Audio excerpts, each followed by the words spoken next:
Tell me, have you ever wondered why you can communicate clearly at work, yet at home everything feels much harder than it should? You can run a meeting, navigate conflict and listen to your team with patience and curiosity.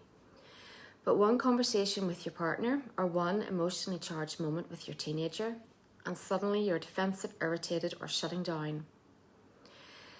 If you've ever felt that shift, you're really not alone. Remember the moment when someone at home said to you, "You're not listening to me," and you thought, "But I am. What am I actually missing here?" That moment used to stop me in my tracks because here's the truth. You're not failing at communication.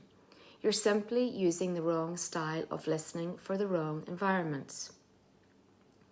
At work, communication runs on strategy. At home, communication runs on safety. And when we don't recognise that difference, connection breaks down, even when your intentions are good. This is what I would like to talk about today. I see this with so many high-performing parents in leadership roles. They'll say to me, "I communicate for a living, why is it so hard at home?" Or, "I can coach a team through conflict, but my teenager shuts down the moment I speak." Does this sound familiar? If so, don't worry, there's nothing wrong with you at all. The problem isn't your skill, it's your energy.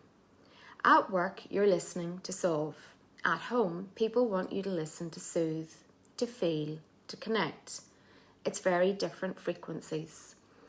When was the last time someone at home said to you, "It's fine, don't worry," and you knew it wasn't fine, but you didn't know how to meet them or reach them where they are at that moment? This is a communication disconnect. You're listening to the words, but they want you to hear their emotion.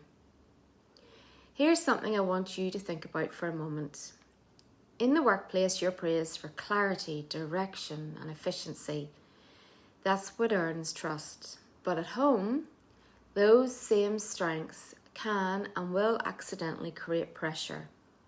Your family isn't evaluating you. They're experiencing you. If your tone, pace, or presence feels in problem-solving mode, they will instinctively protect themselves, especially teenagers and parents who've been holding the emotional load of the day. Remember the moment when you walked in the door and immediately asked, "Why is this not done?" Or, "What's the plan for tomorrow?" Before anyone even has a chance to catch a breath. Communication isn't always what you say. It can also be the energy you say it with. I want to share 3 tools I've used with my clients and in my own home that have made a difference in how we listen, speak, and connect. The first tool is the 3-second rule. Basically, pause before responding. When someone finishes speaking, pause for 3 seconds. Most leaders respond immediately because that's what they're trained to do. But silence at home doesn't feel like hesitation. It feels like presence. It says, "I'm here, I'm listening, I'm not rushing you or your feelings." I have a question for you. When was the last time you let someone at home finish their thought without jumping ahead to your response? Why don't you try this tonight? The second tool is what I refer to as energy mirroring. Your family hears your energy before they hear your words. Ask yourself, what energy am I leading with right now? Are you coming in hot from work, tense, still in fix-it mode? Before responding to your family, match the energy you feel in that moment. If they are calm, you soften. If they're overwhelmed, you slow down. If they're anxious, you ground the space. When you mirror their energy, they feel understood before you have said a word. And when people feel understood, they will open up.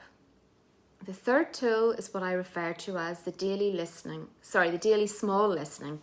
This one changes everything. Once a day, take 2 minutes to listen without A, giving advice, B, correcting, C, jumping to solutions, or D, redirecting the conversation. Just let the moment be small, quiet, and human. Families don't need grand gestures, they need tiny signals of presence. Remember the moment when someone at home said, "It's not a big deal," but the way they said it told you it was. That's the moment the small listening is built for. Here's what I want you to take away today. You don't need to become a different communicator at home. You just need to change the frequency you are listening on. Work equals structure, home equals safety. Work equals clarity, home equals curiosity. Work equals outcomes, home equals connection. When you make that shift, communication stops feeling heavy and starts feeling natural again. Tonight, when someone at home starts talking to you, don't think, "What do I need to say?" Think, "How do they need me to listen?" That one question changes everything. This is where communication meets connection and where leadership truly meets life.